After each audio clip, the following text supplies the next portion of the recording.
యంగ్స్టర్స్కి బాగా కనెక్ట్ అవ్వాలంటే digital words పెట్టడం, కొంచెం పాష్ పేర్లు పెడతారు కదా కాలేజీలకి. మీరు జస్ట్ మీ పేరు పెట్టి అంత మాస్గా పోవడానికి రీజన్ ఏమైనా ఉందా? అండ్ పేరు పెట్టిన తర్వాత ఇప్పుడు అనుకున్నారే ఈ పేరు పెట్టేది లేకుండే అని. మీ క్వాలిఫికేషన్ ఏంటి సార్? నేను BA 1 month చదివిన అప్పుడు. నేను 10th క్లాస్ కూడా 6. కాకపోతే గమ్మత్ ఏంటంటే మొన్న జపాన్ పోయినాను లాస్ట్ మంత్. అక్కడ పెళ్లిళ్ళు చేసుకుంటున్నారు కానీ పిల్లలే పుట్టలేదు. మనం కూడా కాలంతో పాటు ప్రపంచంతో పాటు మనం మారకపోతే మన పిల్లలు చాలా నష్టపోతారు. ఎక్కడ కూడా నేను ఇప్పుడు చెప్పిన కదా యూత్ లేరు. యూత్ అంతా మన ఇండియాలోనే ఉన్నారు. బెస్ట్ ఆఫ్ టాక్స్ ఫుల్ పాడ్కాస్ట్లో నుంచి బెస్ట్ పార్ట్స్ అన్నీ ఇక్కడ అవైలబుల్ ఉంటాయి. Do watch it. ఇంకో లాస్ట్ 1.5 year నుంచి బాగా ఈ యూనివర్సిటీస్ వినబడుతున్నాయి. మీ మల్లారెడ్డి యూనివర్సిటీ గురించి మాట్లాడే ముందు నాకు ఒక క్వశ్చన్ ఉంది. జనరల్గా కూడా ఇప్పుడు యంగ్స్టర్స్కి బాగా కనెక్ట్ అవ్వాలంటే డిజిటల్ వర్డ్స్ పెట్టడం, కొంచెం పాష్ పేర్లు పెడతారు కదా కాలేజీలకి. ఈ సొల్యూషన్స్ అనో లేకపోతే టెక్నో అనో అట్లా ఏదో కొత్త యాడ్ చేస్తూ ఉంటారు. మీరు జస్ట్ మీ పేరు పెట్టి అంత మాస్గా పోవడానికి రీజన్ ఏమైనా ఉందా? అండ్ పేరు పెట్టిన తర్వాత ఇప్పుడు అనుకున్నారే ఈ పేరు పెట్టేది లేకుండే అని. అసలు ఎందుకు పెట్టిరు అసలు అట్లాంటి పేరు? ఇప్పుడు ఫస్ట్ పేరు పెట్టింది మీకు ఇంకో విషయం ఏంటంటే మా తాత పేరు కూడా మల్లారెడ్డి. అచ్చా. మా నాయన పేరు కూడా మల్లారెడ్డి. నేను హ్యాట్రిక్ మల్లారెడ్డి. ఓకే. మల్లారెడ్డి అంటే ఇప్పుడు మార్కెట్లో ప్రపంచంలో ఒక బ్రాండ్. ఇప్పుడు దానికోసమే ఆ పేరు పెట్టినా.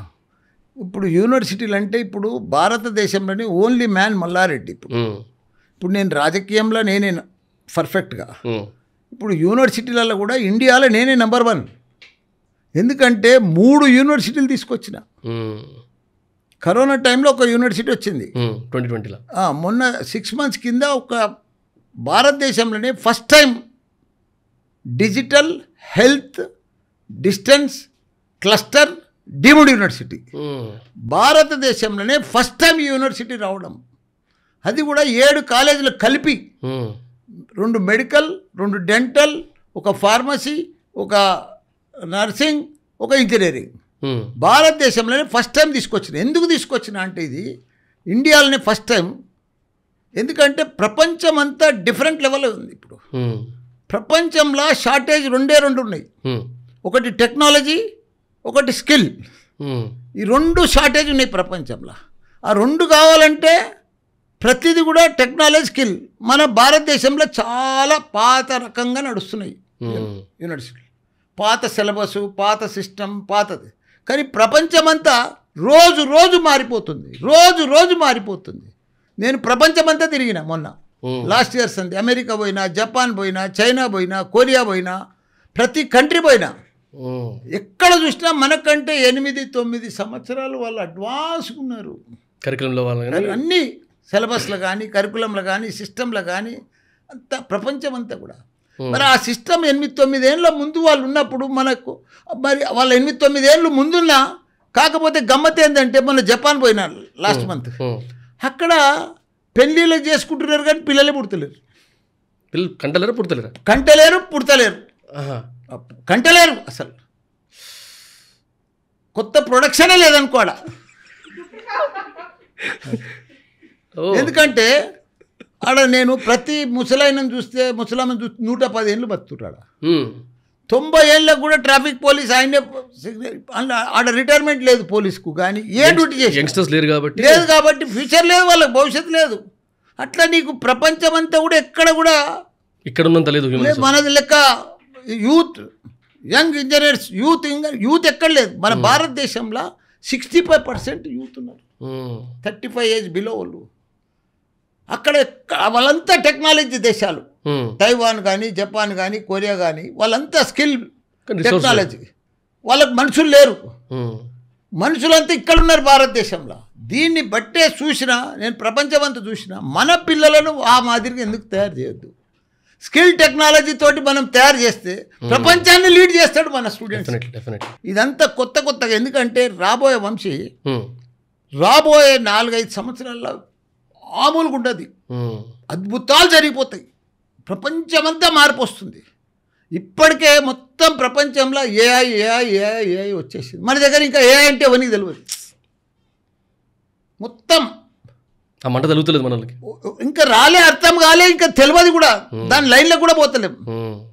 అసలు ప్రతి మనిషిని ఇప్పుడు మన స్టూడెంట్ను మనం ఏఐ తయారు చేయాలి. నేను ఇప్పుడు నా యూనివర్సిటీలో లేకపోతే ప్రపంచాన్ని లీడ్ చేయలేడు. మనం పోలేము. ఇప్పుడు నా యూనివర్సిటీ ఉంది, 3 యూనివర్సిటీలు ఉన్నాయి తన. అవును.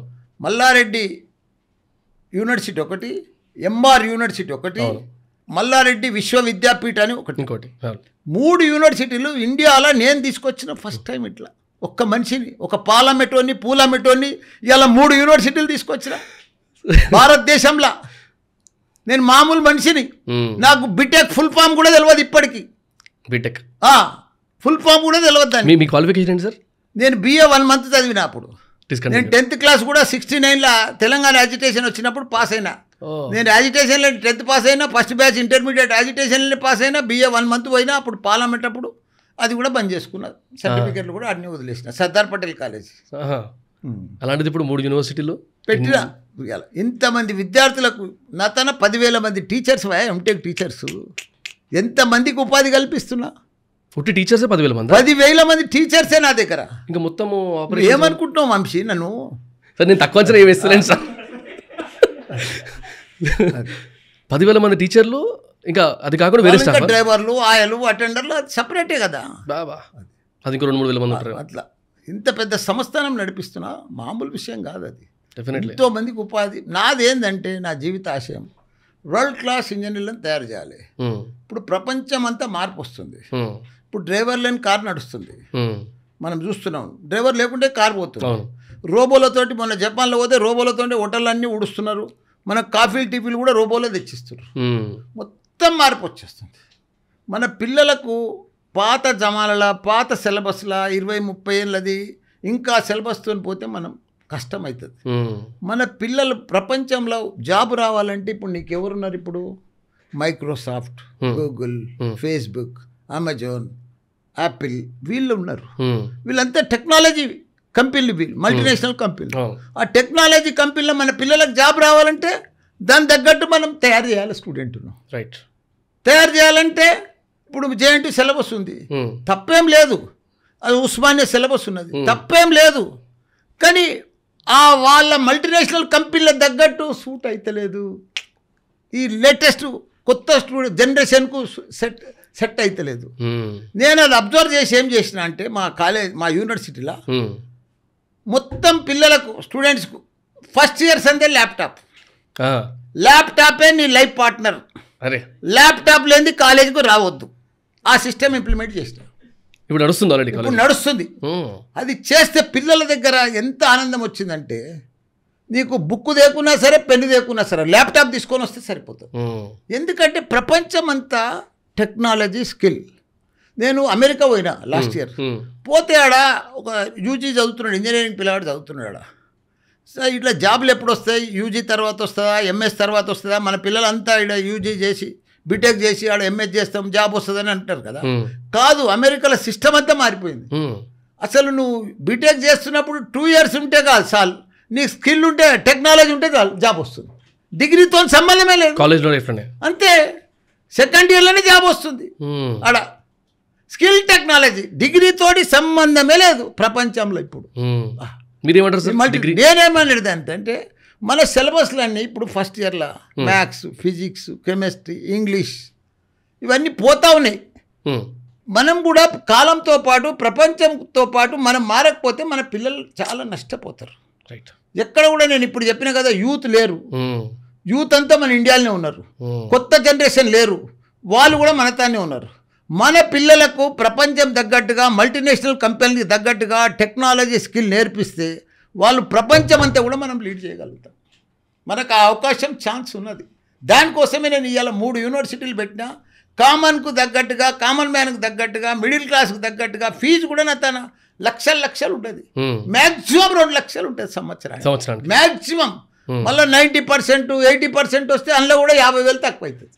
స్కాలర్షిప్ కూడా ఉంటుంది. అట్లా నేను డబ్బులు కాదు, కామన్ మ్యాన్ను, కామన్ స్టూడెంట్స్ను మిడిల్ క్లాస్ రేంజ్లో వానికి పెద్ద ఎత్తున వానికి చదివించి వాని భవిష్యత్తు, వాని ఫ్యూచర్ ప్రపంచంలో పంపించాలని నా ఆశ. అంతే. Thanks for watching the clip. Full podcast చూద్దాం అనుకుంటే వాచ్ ఇట్ హియర్.